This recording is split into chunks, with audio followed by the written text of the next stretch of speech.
Welcome to Bleeding Tree Gaming. I'm Luke, aka SirMime, and today I'm going to do a little walkthrough on how to create a list in the new Age of Sigmar app.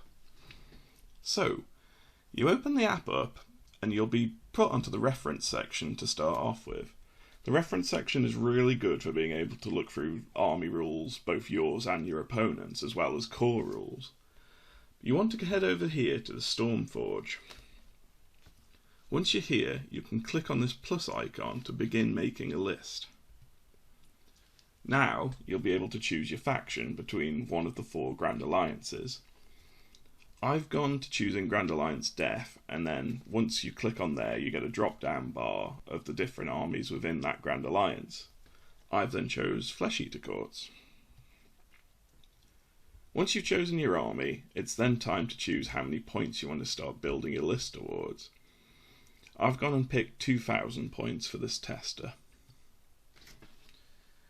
Once you've picked your points limit, you'll be able to choose your battle formation, which is basically your sub-faction abilities.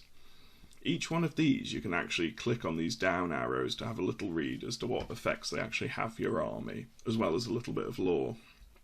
I've chosen Lords of the Manor here and clicked on the middle of it to carry on to the next screen. The next screen now is just writing a name for your army before clicking on the Create Army button at the bottom. Once you've done that, you'll be taken into the main part of the army creation app. Here you can see there's regiments with a little plus sign. We'll come to that later on when we want to add in a second regiment.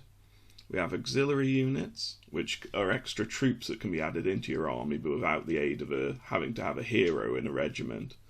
These do cost you though, as they count as extra drops. And also, if you have more auxiliary units than your opponent, the opponent will have more CP going into the game. You have laws here, where you're able to choose spells, prayers and manifestations for each army. Faction terrain, where you're able to add in your faction's terrain piece. And regiments of renown. I don't actually go into regiments of renown in this test example, but they are kind of pre-built regiments of heroes and various units that can be added into different armies, and they have their own effects that may help complement your army if they don't have that particular type of unit. So here I've clicked on Add Hero for our first regiment. You're taken into a list showing all the heroes for your army, and this will be the one that heads up this regiment. For this example here, I've chosen Usherum. He's a War Master, which means he has to be the general for your army. If you have multiple War Masters in your army, you're then actually able to choose which one of them will be the general. The General's Regiment is different in the fact that you can have up to 4 different other units with them. Sometimes you're actually able to take along another character, especially under a powerful character such as Usherum. The good thing about Usherum is he doesn't have any kind of stipulations as to what other units he can really have in his regiment. So here he is, he's leading up his regiment now, and now the options change from Add Hero to Add Unit. You'll be given a list of all the different units available to your army. As you can see here, I've chosen 2 units of Crypt Horrors and 2 units of Morpeg Knights to go in with Usherum's regiment.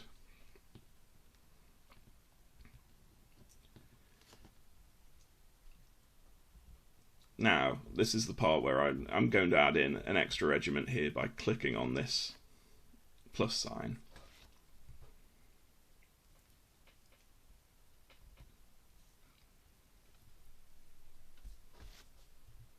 Or I could do that if I wasn't going on to adding in laws and manifestations first.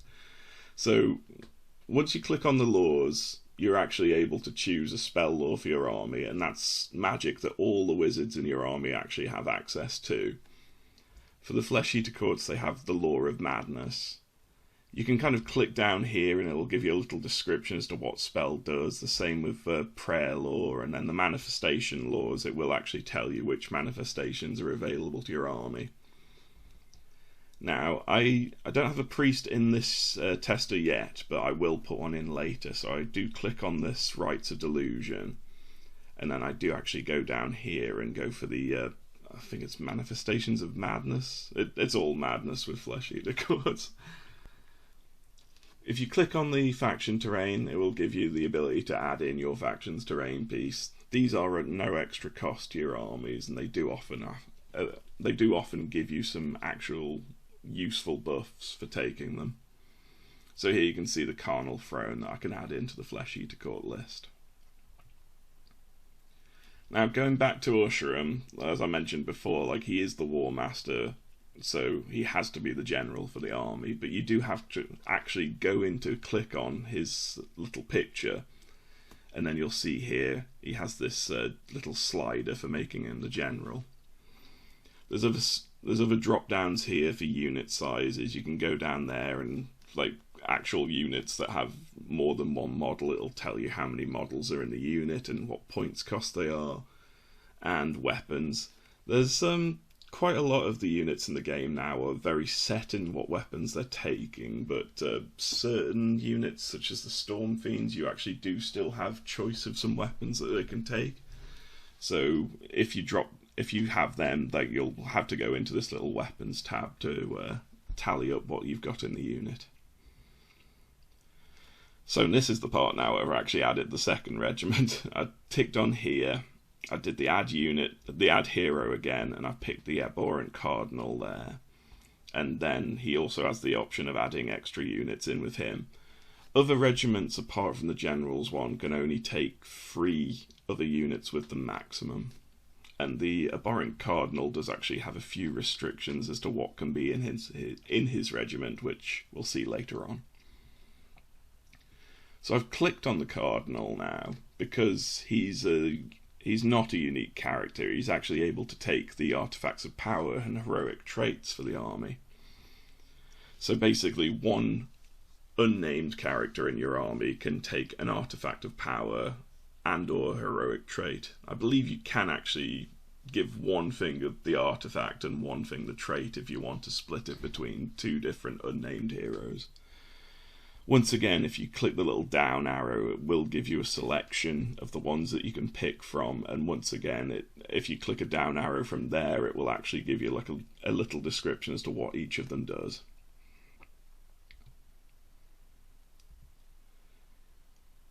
So here, this is me going on to the horrors, and going through that unit size section that I was talking about earlier on Usherim.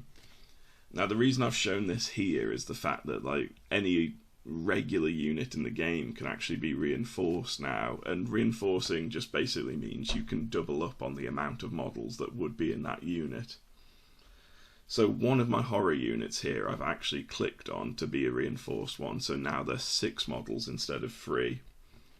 Previously in AoS there was a restriction to how many reinforcements you could actually have in the army, but now it does seem that you can basically reinforce any unit that you actually have in the army, but you can only reinforce them one time.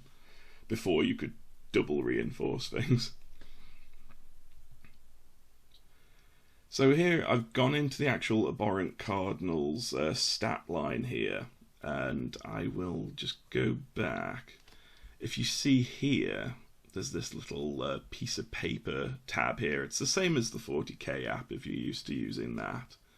You can click on that and it'll give you a more in-depth description as to what that model or unit actually does. So as I mentioned before, he actually does have a few restrictions as to things that can actually be in his unit. So here we could see his abilities and things if we wanted to. He does actually have some fairly useful abilities. I've ended up putting him in my actual list at the moment. It tells us he's 1 model, he's 110 points, but here we have his regiment options, and it says you can have like another noble hero with him, which is basically your kind of courtier models, like very lower kind of hero characters for the Flesh Eater Courts. You can only have 1 unit of the Knights with him, so you can only have like 1 unit of Horrors or the Morpegs or the Flayers. But you can have any amount of the Serf units in his regiment, so he's able to take Crypt Ghouls and Crypt Guard, as many. You can take them up to 3 of them in his regiment. So basically, once you've actually finished doing your list, obviously I haven't taken one with the actual green tick that comes up when your army is actually perfectly legal. I believe at this point it might have just been that I hadn't actually put Usherim down as the general. But once you've actually completed your army, you get a nice little green tick, everything's good to go. And then going back to the main page here, if you actually click on these little dots up here, once your army's complete, you can actually export the list out. So you're then able to print it off to show to people, or, you know, paste it up wherever you need to for a tournament. So that is basically my little rundown of a few little, you know, beginner tips on how to actually navigate through this app. I hope it's been helpful. If there's if you want to share any of your lists with us, please let us know in the comments what you're building lists towards at the moment. And we do have our own Discord now, if you want to follow us on there and share your paint jobs and builds or whatever. We've got a nice little community going at the moment. But I've been